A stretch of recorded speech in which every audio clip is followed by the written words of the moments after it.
I think you are better than defending a pedocriminal network, right? And that's the biggest piece of the story is how many people around them have gone down, publicly admitted that they were pedophiles and were involved in this campaign at the beginning.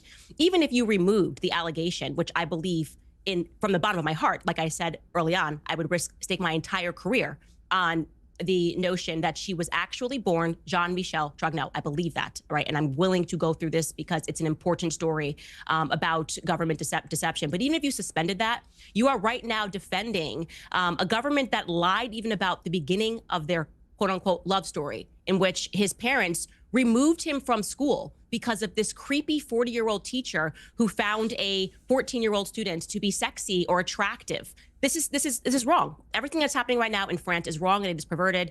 And as a mother, I will stand up to this. And I am confident that we will emerge as the winners of this because in America, truth is an absolute defense against defamation. And I am telling the truth. Yeah, it is an absolute defense. And I think there are perfectly legitimate questions about how their relationship started, the massive age gap, and the rest of it. I don't dispute that for a moment. But, you know, as you say, in a defamation case, it ultimately comes down to truth mattering.